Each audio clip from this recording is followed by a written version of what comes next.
Hey guys, hey internet, come and watch us draw and talk Mother Teresa. So welcome back to day 13 of 30 days of drawing dead people, aka turning celebrities and historical figures into zombies. Anyway, this is probably a near and dear and sweet one to my heart. This was probably like my favorite. This is my abuelita's favorite drawing that I did in this series, and it's kind of bittersweet because I really do miss her, but at the same time, seeing this drawing just brought a smile to my face because she actually got to see this whole collection completely finished, and it's just nice. It's a nice memory, I guess. Anyway, I rant. Anyway, onward to the doodle.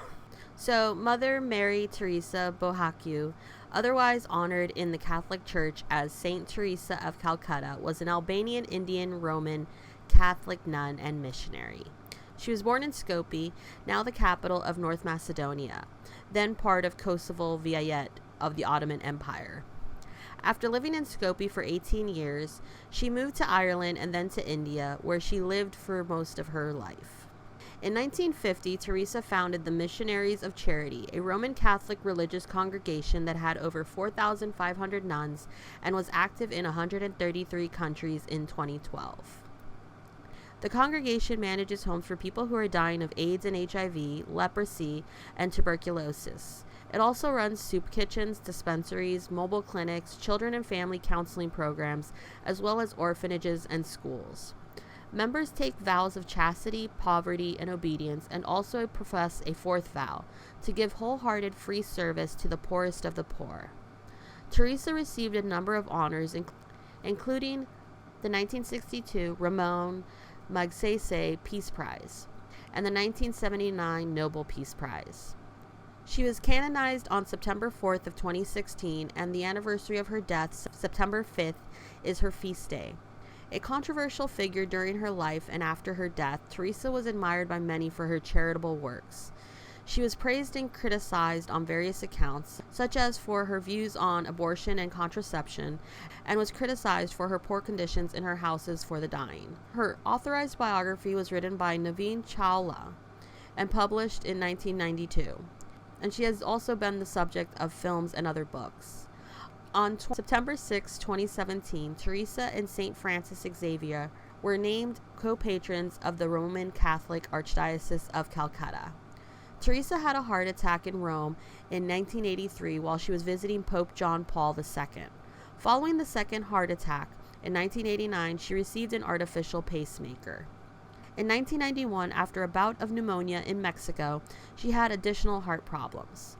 Although Teresa offered to resign as head of the Missionaries of Charity, in a secret ballot by the sisters of the congregation, they voted for her to stay, and she agreed to continue. In April 1996, she fell, breaking her collarbone, and 4 months later, she had malaria and heart failure.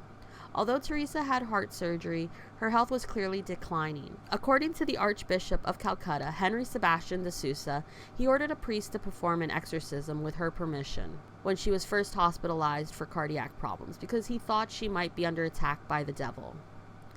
On March 13, 1997, Teresa resigned as head of the Missionaries of Charity, and she died on September 5th.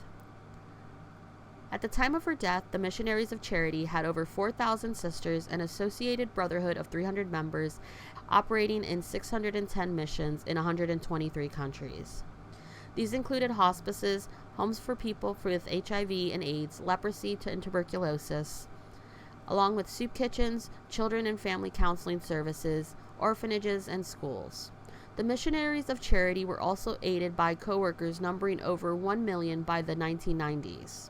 Teresa was laid in repose in an open casket in St. Thomas, Calcutta, for a week before her funeral. She received a state funeral from the Indian government in gratitude for her service to the poor of all religions in the country. Assisted by 5 priests, Cardinal Secretary State Angelo Sodano, the Pope's representative, performed the last rites. Teresa's death was mourned in secular and religious communities. Prime Minister of Pakistan, Nawaz Sharif, called her a rare and unique individual who lived long for higher purposes. Her lifelong devotion to the care of the poor, the sick, and the disadvantaged was one of the highest examples of service to our humanity. Anyway, that's just a little bit about Mother Teresa. I'm pretty sure that you can sit there and you can Google your heart out and discover so much more. What really impresses me about Mother Teresa is just all the things that she accomplished in her life, and I hope that you guys see that with all of these 30 days of historical and celebrity figures, is that they did a lot of big things in their lifetime, and despite being dead, they are still celebrated today. Anyway, if you like this video, definitely hit the like button down below and subscribe to find out who we end up drawing next and turning into a zombie. Anyway, I hope you are doing awesome, and that's pretty much it. Bye!